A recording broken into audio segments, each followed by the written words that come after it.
right. We are live. Well, I have another Ask Me Anything from one of my subscribers who wishes to remain anonymous. And basically, he wants to join the military. And he has a couple questions about education benefits and any side gig work he can do and thrift savings funds that he can invest in, which are really awesome questions to be asking. Because if you're joining the military and you're not thinking about being able to leverage some of the benefits that you're going to get from the military, and you don't have a plan about what you're going to do when you get out, well, you're being pretty dumb. So it's a great thing that this guy's joining the military, and it's really good that he's actually thinking about these things, because a lot of you clowns don't plan at all. You just kind of go through life willy-nilly, making it up as you go, which is generally not a good thing, all right? So let's look at this guy's question. So he's anonymous. We'll call him Mr. M. Hope that doesn't disclose you, okay? He's 23, and he works a regular job in a certain state. His wife is a receptionist, and they make a pretty healthy salary combined. It's not bad. It's more than the average family, looks like. And he's saying, well, maybe I'm thinking about joining the Air Force, and then he wants to start working in the tech field in order to get a skill and experience. Exactly. Now, one thing I want to warn you about is when you join the military, yeah, you're going to learn freaking airplane flying above me. Yeah, you're going to learn some skills in the military, but those skills might not directly translate to the outside world. So whatever you learn in the military might be helpful if you want to maybe do like contracting for the military when you get out, but don't think that your experiences in the military will directly translate to a civilian job in the completely private sector. But if you ever get into government contracting or you want to be a GS like I am, then yeah, the skills you learn might be helpful, but just keep that in mind. All right, so he says when he gets out of the Air Force, his goal will be to earn a STEM degree in computer science or related major. Well, first of all, you should get a history major, okay? Because that is what pays the big bucks. No, I'm just kidding. That's a good degree to get. So it looks like you're really thinking ahead and you're on the right track. I like this. Don't be me. I got a freaking history degree. Then I had to get out and get a bachelor's in accounting and a CPA, which is a lot of freaking extra work I didn't have to do. All right. So his questions are, my wife wants to be a certified medical assistant. Most programs take 6 to 9 months and cost between $10,000 to $15,000. Well, right off the bat, do you have savings set aside for this, or are you going to take out a student loan? That's a big deal. If you have a ton of savings set aside, it's whatever. You can, potentially go ahead and have her start her doing it now. But if you're going to take out a loan, no, I wouldn't do it right now. And then you say, if we are planning for her to be a stay-at-home mom when we have children 3 to 4 years from now, would it make any sense for her to take the course? Or do you think it would make more sense for her to just find another receptionist job where I'm stationed? Well, in my personal opinion, if she's going to be a stay-at-home mom and you're going to have, does it say how many kids you're going to have? It doesn't. Well, if she's going to be a stay-at-home mom, you really have to do the analysis. In this job, this CMA job, is she going to make enough money and bring home enough money to cover the cost of daycare?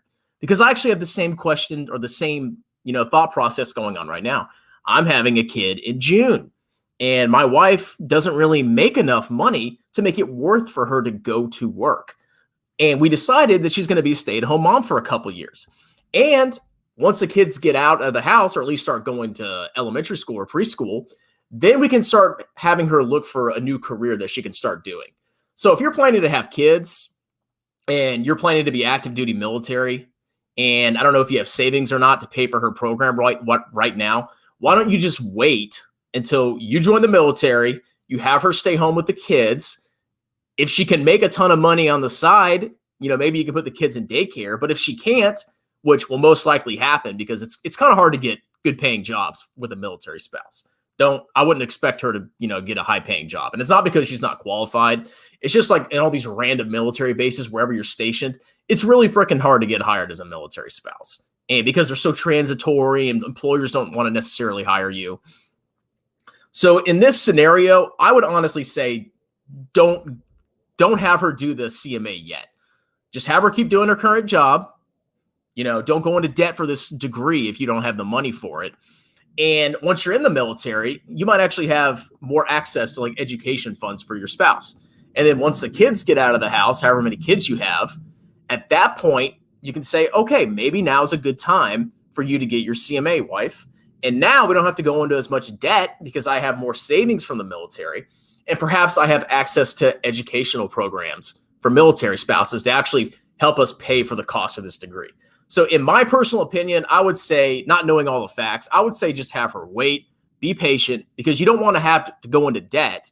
She gets this certification, and then you go to a random military base, and there's not crap for employment, all right? And like I said, it's not her fault, but a lot of the times these bases, they're just like in the middle of nowhere. There's no jobs.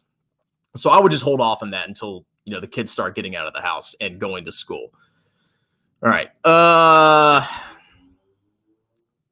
Would the military offer any type of assistance with their school expenses?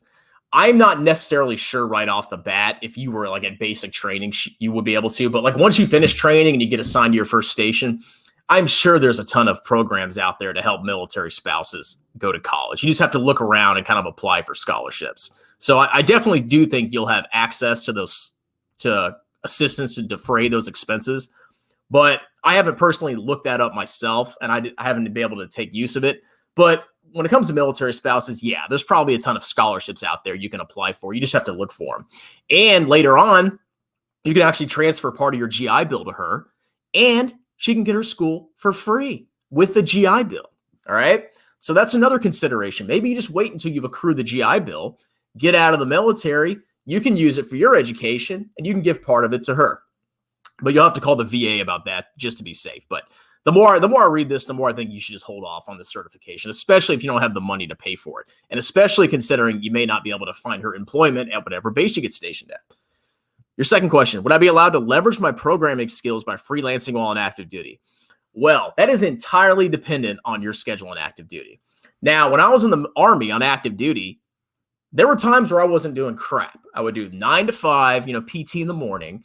And then I would go home every night, and I had every weekend off, and then I had 4-day weekends. And if I had wanted to freelance it then, I could have.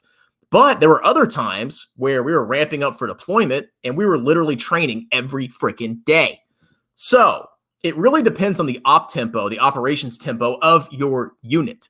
If your unit is highly, very busy, and you have a weird work schedule, maybe you do night shift or something, in that case, I don't think you'll have time to work programming skills. But if you have a lot of free time after work, sure. So that one is really maybe. You don't know until you get to your unit. That's what really matters. It all depends on what your unit does. All right. Which thrift savings fund do you recommend for maximizing wealth building? I plan on sinking as much cash as I can into it.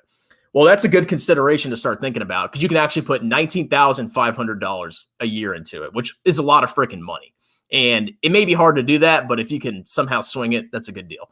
And I think now you get the 5% match with the new blended retirement system, which is even better. And that's on top of your $19,500. In my personal opinion, I think you should do one of the life cycle funds, the L funds. And you have an L fund that goes every 5 years. So for example, if you want to start withdrawing from your retirement account at age 60, you would just figure out how old you were, or like what year you would retire. Let's say you're going to retire in 2050. And you would say, okay, I want to use, since I'm going to retire in 2050, I should pick this L 2050 fund. Now, if you want to be more aggressive with stocks, you could go maybe do an L 2060 fund. Because what happens in these funds is over time, they transfer from less or more risky investments, basically all stocks. And over time, they aggressively transition into the G fund and the F fund, which are basically bond funds, and they don't pay as much of a return over time. So in my opinion, I think the L fund's a good place to start. Either do 2050, 2060, whatever matches your retirement date, and then you can actually bump it out later if you decide to be more aggressive with your portfolio. But you also need to really understand what you're buying, because the TSP, there's multiple funds. There's the C fund, which is the S&P 500. There's the S fund, which is the rest of the stocks that are in the U.S. stock market outside of the S&P 500. And then you have the I fund, which is like the developed markets index fund. And they're all good funds, and you should have them all because returns rotate. Sometimes some asset classes do good. Sometimes other asset classes do good, which is why I like the life cycle funds. But you need to be careful with them because they do aggressively transition you to bonds. And if you're young and you're very risk averse, or not risk averse, but you're willing to stand fluctuations to your portfolio and you have a pension and whatever, you should probably be more allocated in stocks as you get older. But ultimately, it's up to you. I would start with the L fund just to get it going. Whatever year you're going to retire, use that year.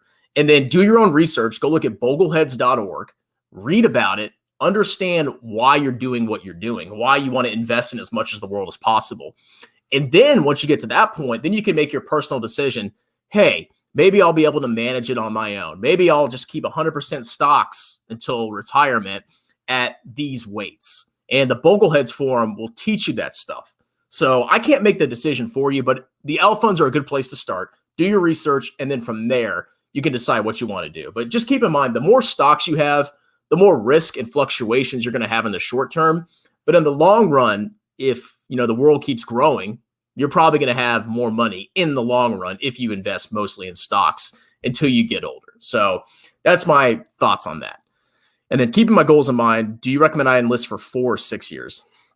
Well, in my personal opinion, if you aren't sure if you're going to like the military, I would go with the shorter time frame of 4 years, because you don't want to join the military and then you're obligated for 6 years and then you freaking hate it.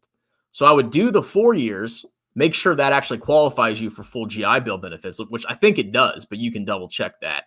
You talk to your recruiter or whatever. And if you like it after 4 years, then you can stay in. If you don't like it, then you can get out. But I don't want you to be trapped in the military. So that's more of a personal decision. But if it was me, I'm glad that I only owed 4 years, because I was like, I don't like active duty. And then I freaking got out, after 5 years. But at least I wasn't trapped for 6, 7, 8, 9 years. So that's my thoughts on that. So I think that answers all your questions. Let me know if you have more. Shoot me an email, like, subscribe, and hit the bell button for notifications. Oh, we have a comment. Morning, dude, bro. What's up, dog? You got any questions before I sign off? I might make 2 more videos before I go back to work because I'm on my lunch break.